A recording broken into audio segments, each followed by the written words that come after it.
नमस्कार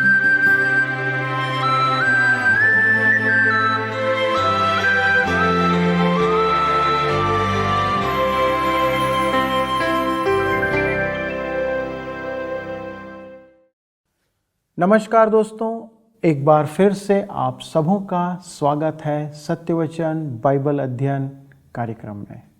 हम आशा करते हैं कि आप इन कार्यक्रमों के द्वारा बहुत सी आशीषों को प्राप्त कर रहे हैं। हाँ मित्रों, आपके पत्र, आपके ईमेल, आपके फ़ोन कॉल्स हमें प्राप्त हो रहे हैं जो हमको बहुत उत्साहित करते हैं, और हम प्रयास करेंगे कि आपके प्रश्नों का उत्तर हम आपको देने पाएं। मित्रों, इन दिनों हम गहराई से उत्पत्ति की पुस्तक का अध्ययन करते आ रहे हैं, और पिछले अध्ययन में हमने इस बात को देखा कि कैसे परमेश्वर ने दृश्य और अदृश्य सभी चीज़ों की सृष्टि की, और उसने अपने वचन के द्वारा इसका निर्माण किया।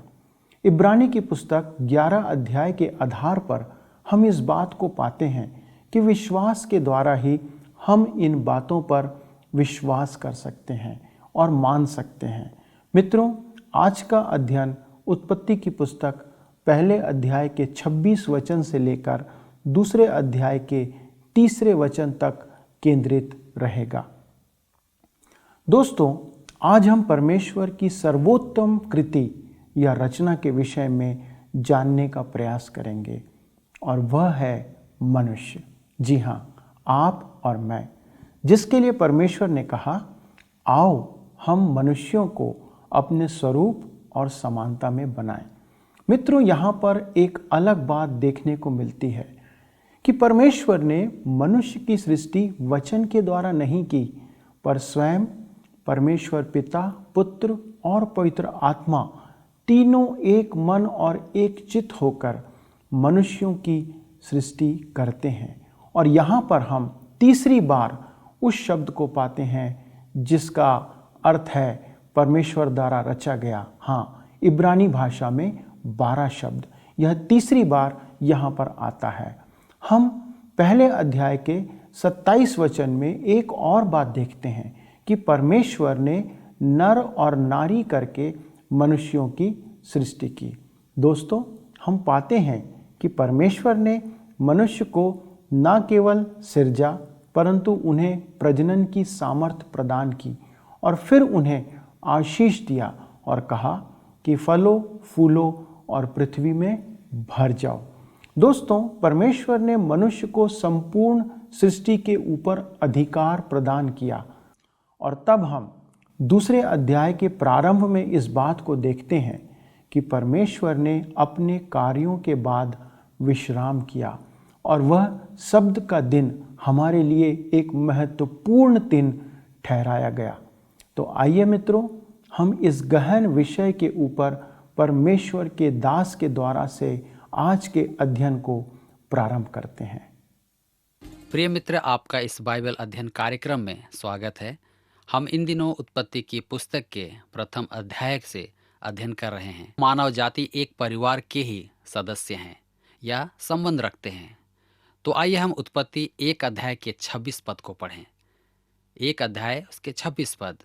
फिर परमेश्वर ने कहा, हम मनुष्य को अपने स्वरूप में अपनी समानता के अनुसार बनाएं, और वे समुद्र की मछलियों और आकाश के पक्षियों पर तथा घरेलू पशुओं और सारी पृथ्वी और हर एक रेंगने वाले जंतु पर जो पृथ्वी पर रेंगता है प्रभुता करे। मित्रों, इस पद को पढ़ने के पश्चात प्रश्न उठता है कि मनुष्य की सृष्टि कैसे हुई, और इसके बारे में हम उत्पत्ति 2 अध्याय में पाते हैं। लेकिन कुछ क्षण के लिए हम इस विषय पर विचार करेंगे कि परमेश्वर ने कहा कि मनुष्य समस्त प्राणियों पर अधिकार रखे। इसका मतलब यह हुआ कि परमेश्वर ने मनुष्य को समस्त पृथ्वी तथा उस पर पाए जाने वाले जीव जंतु और पक्षियों पर अधिकार दिया।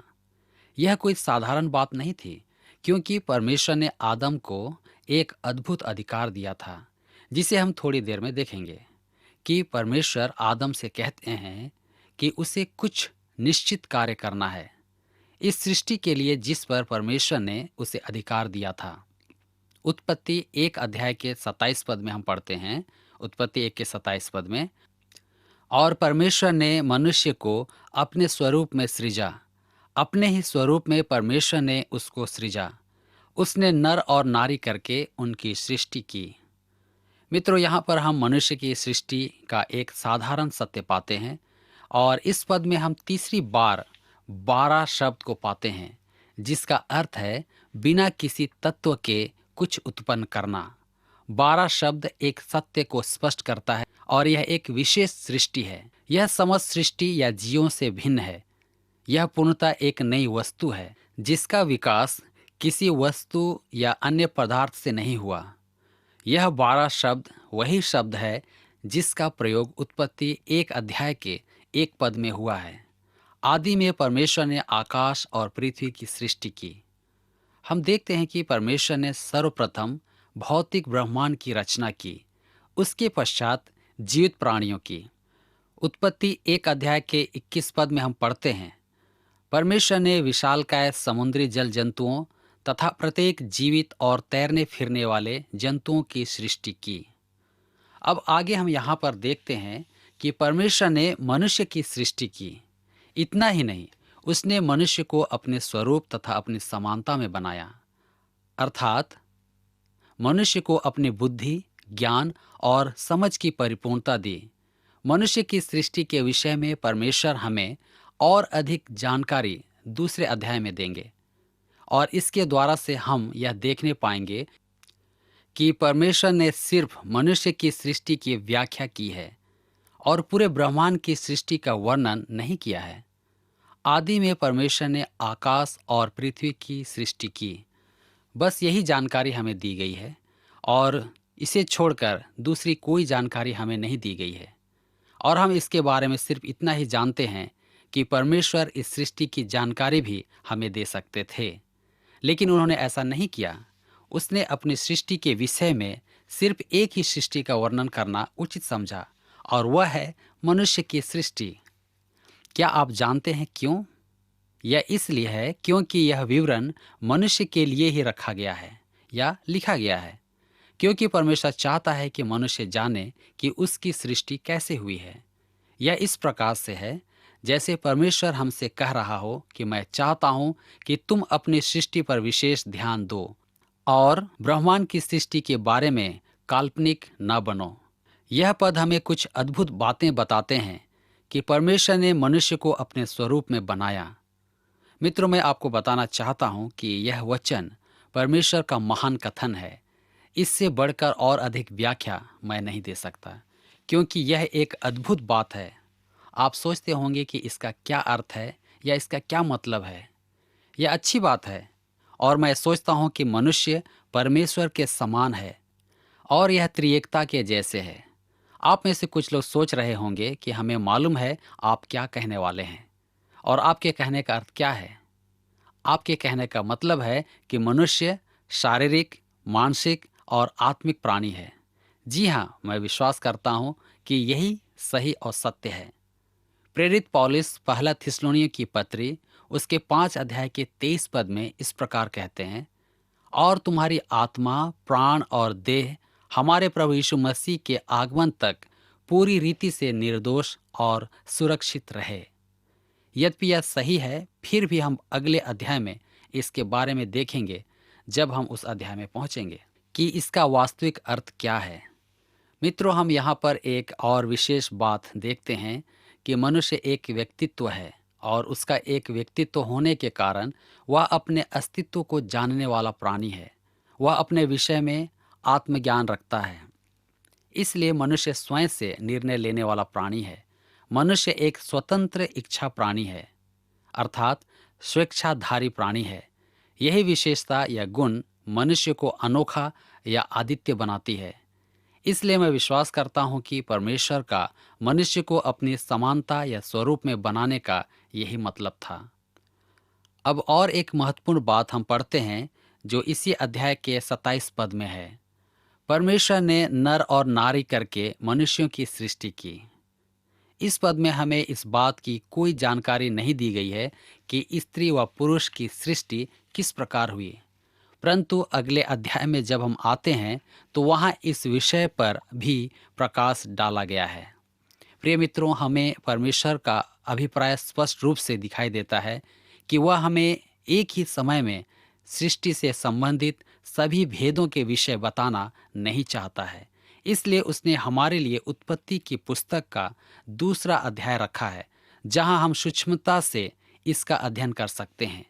हमें जितना जानने की आवश्यकता है उतना ही हमें दिया गया है। मित्रों, मैं आपको यहाँ पर स्पष्ट करना चाहता हूँ कि परमेश्वर अपने विषय में इस बात का कोई स्पष्टीकरण नहीं देते हैं कि उसने सृष्टि की रचना किस प्रकार से की है। वह केवल इतना प्रकट करते हैं कि वह सृष्टि करता है। सिर्फ विश्वास ही है जो हमें समस्त सत्य को स्वीकार करने की सामर्थ्य देता है। और यह विश्वास हमें उन महत्वपूर्ण सच्चाइयों को देती है जिसे हम इब्रानियों की पत्री उसके 11 अध्याय के 3 पद में पाते हैं, जहाँ पर लिखा है, विश्वास ही से हम जानते हैं कि परमेश्वर के वचन के द्वारा समस्त सृष्टि की रचना ऐसी की गई कि जो कुछ देखने में आता है वह दिखाई देने वाली वस्तुओं से नहीं बनाया गया था। आज जो भी चीज़ें हम देखते हैं वे किसी वस्तु से बनाई गई है जो पहले कभी थी ही नहीं। परंतु सृष्टि बिना कुछ या कुछ नहीं से बना है। किसी ने कहा है कि कृपया इसका उत्पत्ति 1 अध्याय के 28 पद में हम पढ़ते हैं, परमेश्वर ने उन्हें आशीष दी और उनसे कहा, फूलो फलो और पृथ्वी में भर जाओ और उसे अपने वश में कर लो और समुद्र की मछलियों तथा आकाश के पक्षियों और पृथ्वी पर चलने फिरने वाले प्रत्येक जीव जंतुओं पर अधिकार रखो। हम यहाँ पर देखते हैं कि परमेश्वर ने अपनी रचनाओं को कुछ असामान्य बातें दी हैं। सर्वप्रथम वह मनुष्य से कहता है, फलो फूलो और पृथ्वी पर भर जाओ, और इसी बात को परमेश्वर ने पुनः दोहराया है जब उसने स्त्री की रचना की। इस प्रकार से और एक बात स्पष्ट हो जाता है कि शारीरिक संबंध अर्थात पति पत्नी के बीच पारिवारिक संबंध का परिचय परमेश्वर ने ही दिया है। यह एक रुचिकर बात है कि हमारे समय के लोग यह सोचते हैं कि उन्होंने शारीरिक संबंध के बारे में खोज की है। इसलिए परमेश्वर ने सृष्टि के आरंभ में ही इस बात को स्पष्ट कर दिया कि कैसे मनुष्य इस पृथ्वी पर भरते जाएंगे। वास्तव में परमेश्वर ने 4 मुख्य नियमों का प्रयोग मनुष्य को लाने के लिए किया। उसमें पहला है सीधे परमेश्वर की सृष्टि के द्वारा, जिसमें आदम की रचना हुई। दूसरा है अप्रत्यक्ष सृष्टि, जिसमें उसने हवा को बनाया। और तीसरा नियम है कुंवारी से जन्म लेना। इसी तरीके से यीशु मसीह मानव परिवार में शामिल हुए। और चौथा नियम है प्रजनन प्रक्रिया के द्वारा, जिसे आज सब लोग अच्छी तरह से जानते हैं। मित्रों, हमने प्राकृतिक वंश को घसीटकर बिल्कुल निचले स्तर पर पहुंचा दिया है, जिसकी इच्छा परमेश्वर ने कभी नहीं की। परमेश्वर ने मनुष्य को वंश बढ़ाने के लिए रचा, और यह बहुत ही अद्भुत और महिमापूर्ण सत्य है। परमेश्वर ने मनुष्य को इसलिए नहीं रचा कि वह गंदे, घिनौने, अश्लील व अपवित्र रूप से मनुष्य के वंश की उत्पत्ति करे, जैसा कि आजकल हम अनेक व्यक्तियों को देखते हैं। आज कई लोग गंदी और अश्लील पुस्तकें लिखते हैं और उसे साहित्य कहकर पुकारते हैं। आज मनुष्य कई अश्लील हरकतें करता है और उसे कला का नाम देता है। हम परमेश्वर का धन्यवाद करते हैं कि कुछ शहरों के लोग इस प्रकार की हरकतों का विरोध करते हैं, क्योंकि परमेश्वर ने मनुष्य को या स्त्री पुरुष के संबंध को अश्लीलता के उद्देश्य से नहीं बनाया, परंतु एक पवित्र परिवार होने के लिए बनाया। वे लोग जो इसका विरोध कर रहे हैं उस बात को कह रहे हैं जिसका संघर्ष मैं एक लंबे समय से करता आ रहा हूँ। कला तो मनुष्य के अंदर विद्रोह और घृणा उत्पन्न करता है, उसे हम कला नहीं कह सकते। मित्रों, संसार में ऐसा कुछ भी कला नहीं है, परंतु अश्लीलता को कला का नाम देकर सिर्फ और सिर्फ पैसे कमाने का काम किया जाता है। परमेश्वर ने स्त्री पुरुष को इसलिए नहीं बनाया कि वह इस प्रकार की अश्लील हरकतें करे। परमेश्वर ने मनुष्य को अपने स्वरूप में बनाया। परमेश्वर जो स्वयं एक व्यक्ति है, उसने मनुष्य को एक अमर आत्मा दी है और उसने मनुष्य को एक सच्ची और अच्छी व्यक्तित्व प्रदान की है। हम इस बात को अच्छी तरह से जानते हैं कि मनुष्य के पास आत्मज्ञान है, उसके पास स्वतंत्र इच्छा की शक्ति है और उसके पास विभिन्न मौलिक और नैतिक जिम्मेदारियां हैं, क्योंकि वह परमेश्वर का स्वरूप है। परमेश्वर ने मनुष्य से कहा, फलो फूलो और समस्त पृथ्वी में भर जाओ। यहाँ पर परमेश्वर मनुष्य को वंश उत्पत्ति द्वारा पृथ्वी पर फिर से यानी दोबारा भर जाने की बात कह रहे हैं।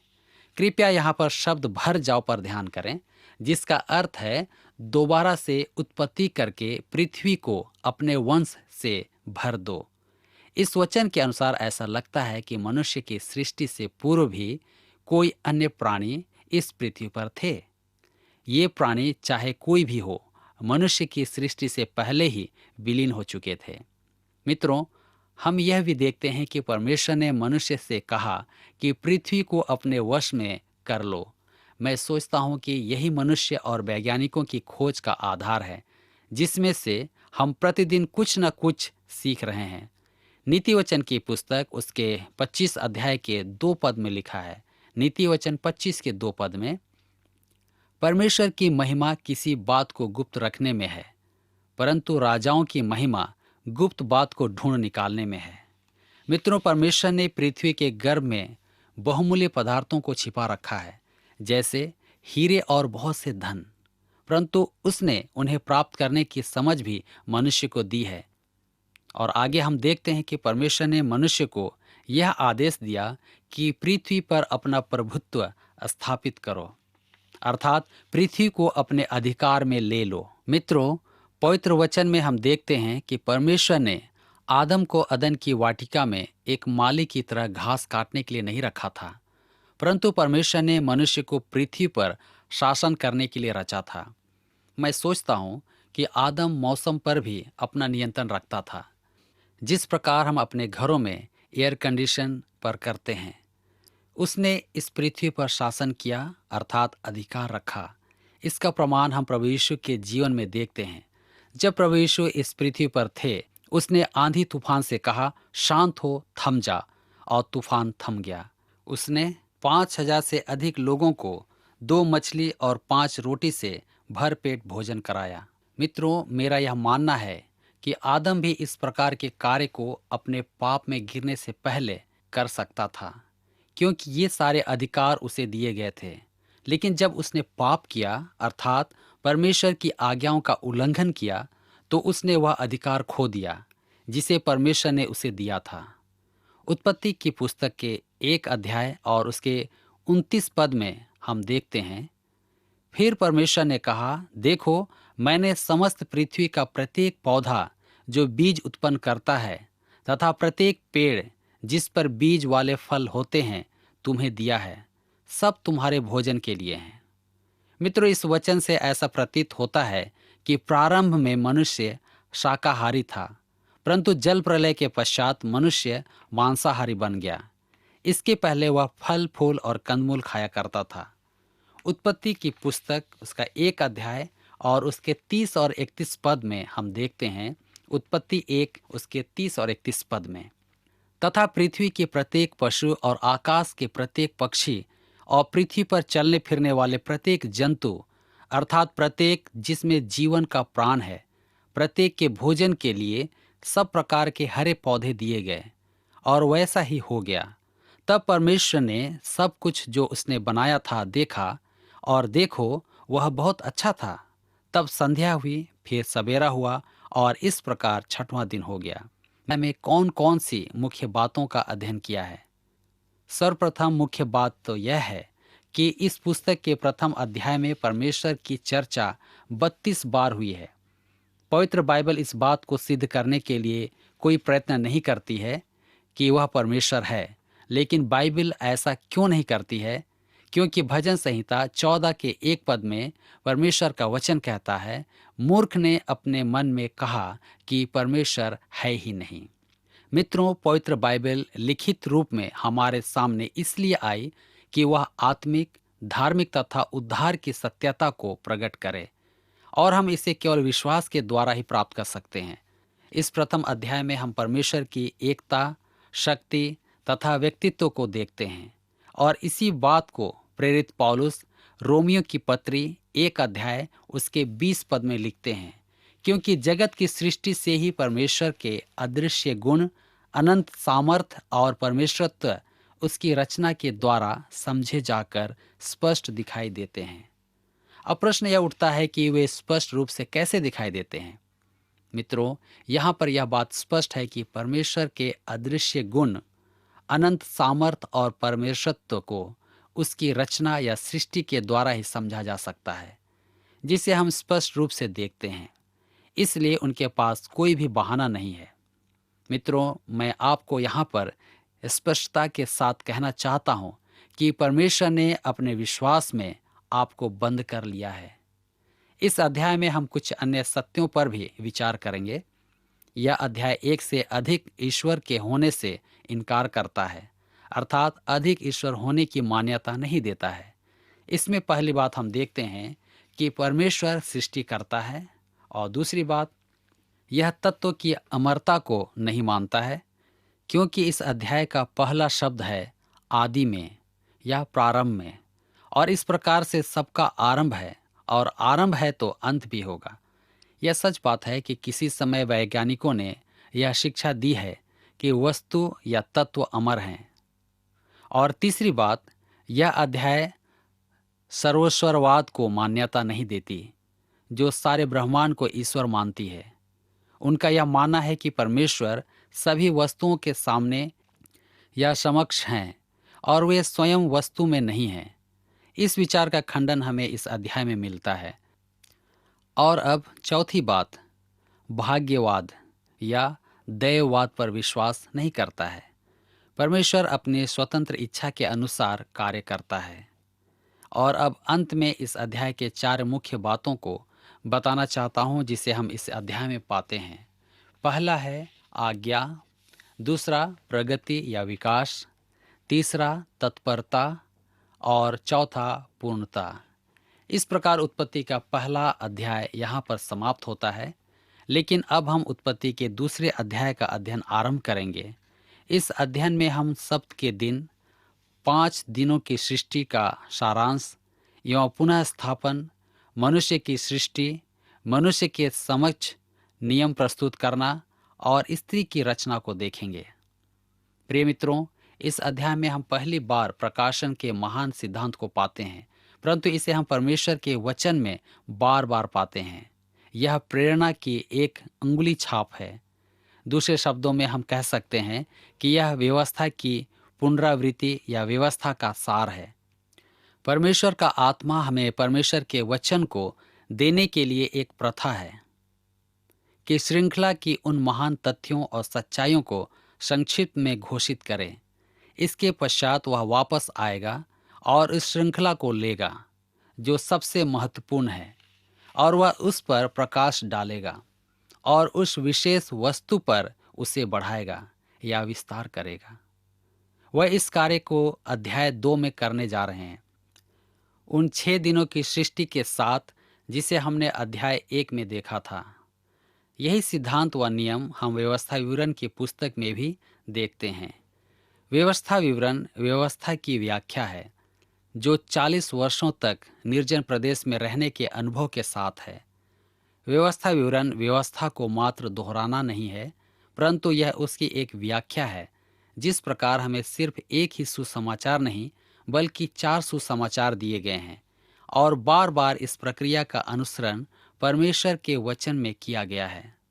सप्त का दिन, मित्रों, हम अध्याय 2 में उन 6 दिनों की सृष्टि में से उस दिन को लेते हैं जिसमें मनुष्य की सृष्टि हुई, और अब हम इसे सप्त के दिन के साथ आरंभ करते हैं।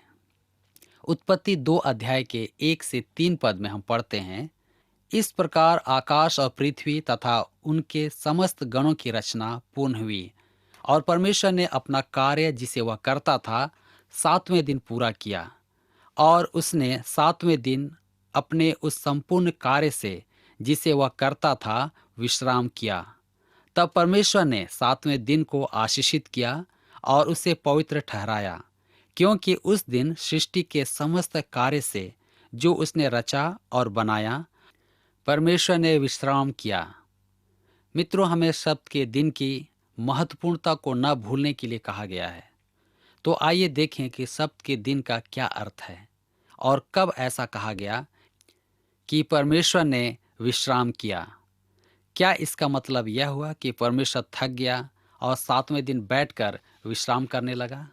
यदि आप इस रीति से देखते हैं तो यह पूर्ण रीति से बेवकूफ़ी या मूर्खता है। परमेश्वर अपने कार्य से विश्राम किया क्योंकि उसके सब काम 6वें दिन ही पूर्ण हो चुके थे। यह एक महान आत्मिक सच्चाई है जिसे हम यहाँ पर देखते हैं। इब्रानियों की पत्री हमें बताती है कि सभी विश्वासी एक दिन विश्राम में प्रवेश करेंगे और वह हमें उस छुटकारे को पाने के लिए प्रस्ताव देता है कि हम उसमें प्रवेश करें। इसलिए पौलुस रोमियो की पत्री उसके 5 अध्याय और उसके 1 पद में लिखते हैं, इसलिए विश्वास से धर्मी ठहराए जाकर परमेश्वर से हमारा मेल अपने प्रभु यीशु मसीह के द्वारा है।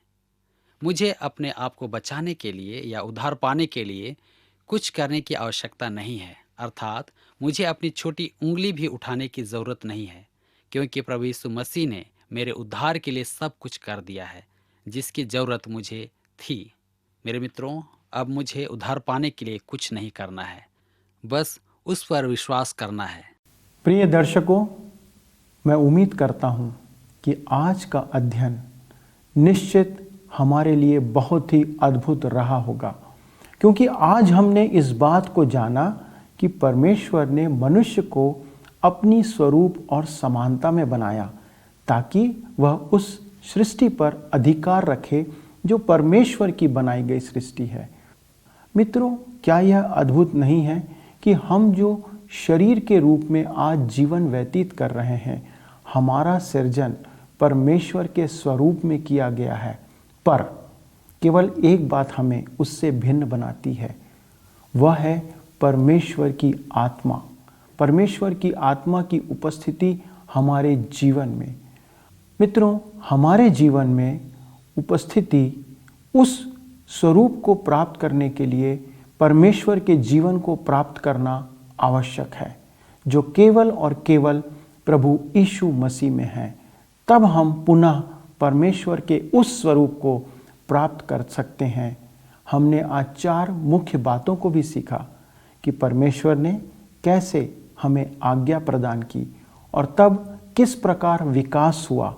फिर हमने तत्परता को देखा और उसके बाद अंत में पूर्णता को हमने देखा। उत्पत्ति का पहला अध्याय हमें सारी बातों को प्रकट करता है कि परमेश्वर ने क्यों सब कुछ रचा है और क्यों सब कुछ उसने मनुष्यों को प्रदान किया है।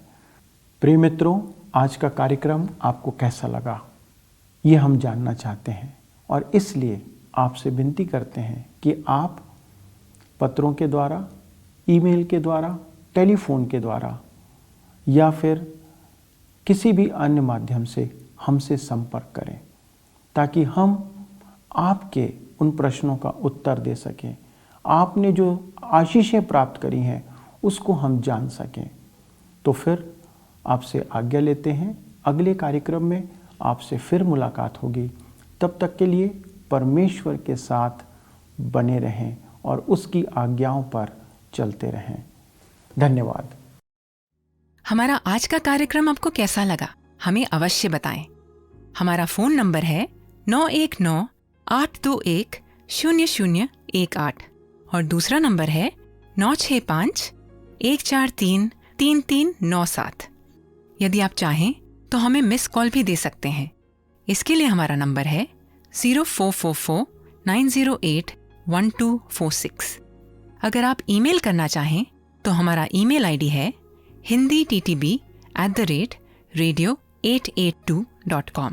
पत्र व्यवहार के लिए हमारा पता है TWR India, post box number 317, Lucknow 226001। YouTube और फेसबुक पेज पर भी आप हमसे जुड़ सकते हैं। उसके लिए आप TWR इंडिया हिंदी के द्वारा जुड़ें।